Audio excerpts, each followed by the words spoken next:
Hey guys, welcome to this new video segment we're calling You Say What? Or how do you say that, Nathan? Say what? Yeah, like that.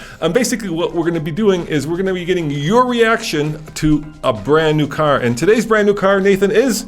the brand spanking new 5th generation Subaru WRX. Yep, we're going to be reading your comments because, well, let's face it, we do not have a relationship with Subaru, so we don't have a horse in this race. In fact, they don't give us cars, they don't invite us on programs, so we buy our own Subarus. We do indeed. Later on, we're going to find out whether or not we want to buy this one. I'm kidding. So we're going to get to a lot of what you guys feel about this vehicle, but at the same time, we're going to give you all the technical information that we could get. Yep, we're going to go through and exactly, well, dissect what Subaru has built. And then at the end of this video, we're going to give, well, your thumbs up or your thumbs down on the new 2022 Subaru WRX. So let's get going, Nathan. Yeah. You know, it's been 7 years since the last time Subaru launched a new WRX. That is correct. And remember, Subaru's gone through a lot of changes since then. WRX used to be just a manual transmission, then they put a CVT in it. Things have changed. Now, the 2022 model is finally here. New looks, new platform, new engine, new tech. It's a brand new car, Nathan. Yeah, about 90% of it, I would say, is brand new. There are a few carryover components, but not a lot. Now, we also want to get your thoughts. So we've posted pictures of it over at our Facebook page, over at our community page, on our YouTube channel, on our Instagram page. So if you want to, chime in on your thoughts, head on over there and let us know what you think. Anyway, here are the facts. The 2022 Subaru is on Subaru's new global platform. That's a new platform that has other vehicles. Pretty much everything else Subaru builds, including the Legacy and the Outback, those are on that same platform. It is modular, so it can be expanded and shrunk. Now, you are absolutely correct, Nathan. And the big news, of course, has to be the fact that instead of the 2-liter, we're now getting a 2.4-liter unit. That's right. This is a turbocharged 2.4-liter engine that puts out 271 horsepower, 258 pound-feet of torque. Now, horsepower means it's a 3 horsepower gain over the prior powertrain. Torque is the same. However, Subaru says that is a broader torque curve going from 2,000 to 5,200 RPM. Did you know that engine is called the FA24F Boxer? That is a big name. Or you could say it's the engine that's also found in the Ascent. The Ascent and also the Outback. The Legacy XT and the Outback XT. So, ironically, bigger engine, only 3 more horsepower, and no more torque. That is correct. Once again, Subaru says that the torque curve is broad and all that, but broad and flat. Broader, flatter curve. Fat. Or is it fatter curve? Or is it both flatter? I didn't want to fatter? accidentally say anything nasty or anything like that, but yeah, it's a fatter curve, I guess. So this powertrain does come from those vehicles. It's a shared powertrain.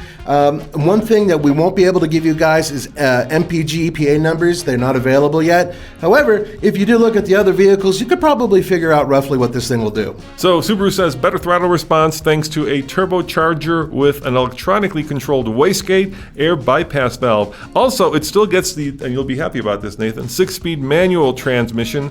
That's standard option on the base, premium, and limited trims. About 75% of WRX buyers opt for the manual. Did you know that? Yeah, and thank goodness for that. But there's also an automatic.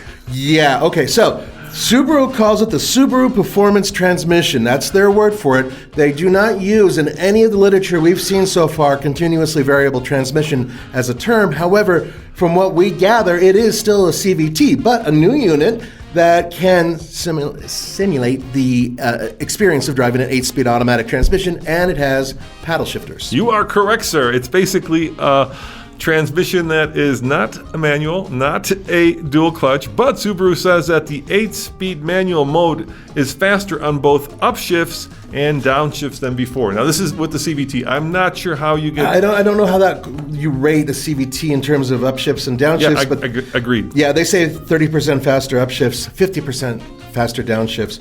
So I guess we'll have to wait and see what people feel when they drive it. So that transmission is part of the WRX GT, and the WRX GT is one of their top-of-the-line models. Yeah, we're getting to that. Yeah. So let's move on down to the chassis, Nathan. Yes. So Subaru says that it gets a stiffer chassis with a tweaked suspension, 28 increase in torsional rigidity, all of that. Yeah, 75% improved suspension mounting point rigidity. Yeah.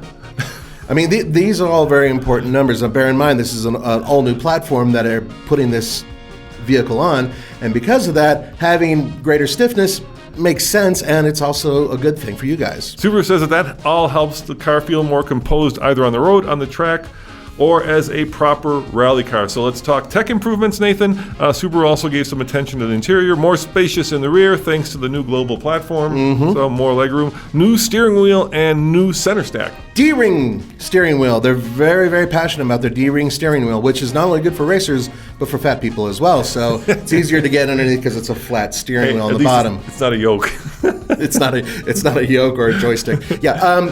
So they've done that, but they've done other improvements for the interior as well, which honestly, that vehicle desperately needed. Yep. So we got an 11.6-inch Starlink infotainment display, again similar to a lot of new cars, standard on everything but the base model. Automatic model gets Subaru's EyeSight safety system across the entire range. Congratulations and applause to Subaru for doing that. I love any safety gear, especially when it's standard. That EyeSight system works really well. I actually can attest to that personally. So that's a really good standard option. Well, standard options. That's a really good standard thing to have with the automatic. Now, like you were referring to earlier, there's a new GT trim in the WRX GT in addition to the base. That's automatic only. Did you know that? In the premium and limited trims. That's correct. So this GT, which is their top of the line, gives you a whole bunch of extra goodies, including an electronically adjustable damper system. Yep.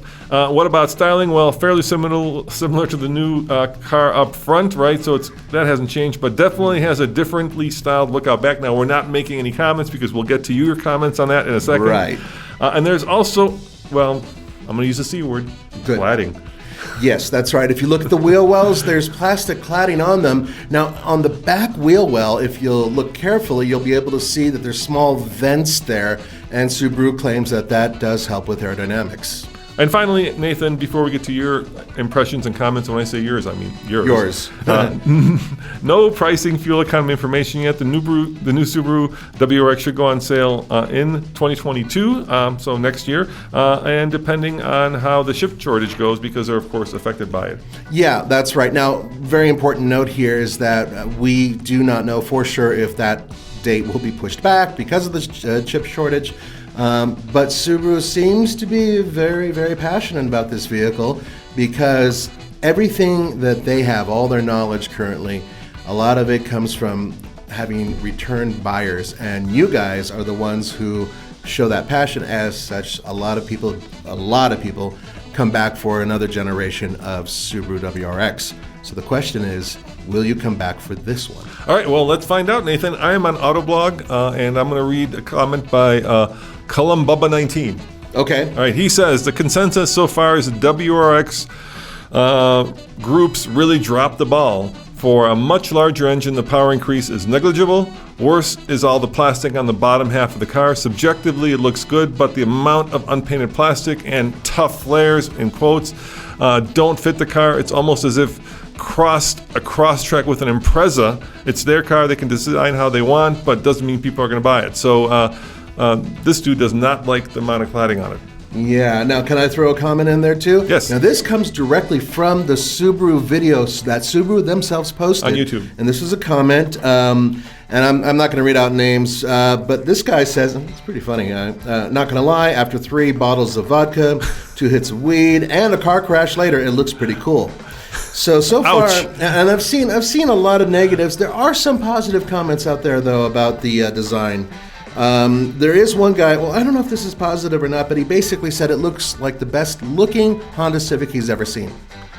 There you go. I do have to agree with him that the back end does look a little bit like a Honda Civic. A striking resemblance to the Civic. Well, let me keep reading. Noel PR says, horrible fender implementation. Looks like the same designer for the Ridgeline HPD package worked here. It is very similar. Actually, the fender, yeah. And part of that is like there are styles in everything, whether it's clothing or shoes, and automotive design is no exception, right? The design language, like you can date cars from the year or era they were built, and so yeah, sure. I mean, it is what it is. It's now the thing to put big black cladding around things. Noel PR also adds, crossing fingers that the STI looks better yet.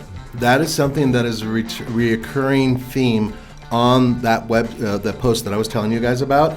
A lot of people are saying, just wait for the STI. It'll be way better. In fact, there's one guy here who says, I guarantee the STI will knock it out of the park. So Disc DISNJ. I can't pronounce Yeah, good luck with that. Yeah, he's saying, looking at the photos gave me my first laugh this morning. Oh. He got a belly chuckle out of it. What a homely thing. I kept repeating to myself, yeah, but she's got a great personality. And there's something sick about a Subaru absolutely refusing year after year to provide a more versatile WRX hatchback again. And you know what? A lot of these comments bring back the hatch. People really want the hatch. Why do you think Subaru's like ignoring that obvious hole in the marketplace? I can tell you, because years ago when we did go to Subaru events, I was there when they brought out the prior generation Subaru WRX, and they announced that they were no longer going to build the WRX as a hatchback, only the STI. And there were a lot of people who said, well, you're losing utility, and Subaru said, aha, we have huge trunk space, which by the way, this one has even bigger cargo space. And they said that you could put 4 tires in there and a jack and take it to the track and whatever, which was great. But what they forgot, and what they're still forgetting, I believe, is the fact that people like a hot hatch. Not a lot, but a lot in this market, I'd say, do like a hot hatch. And there are advantages to having a hatchback. You do have even more utility, more space.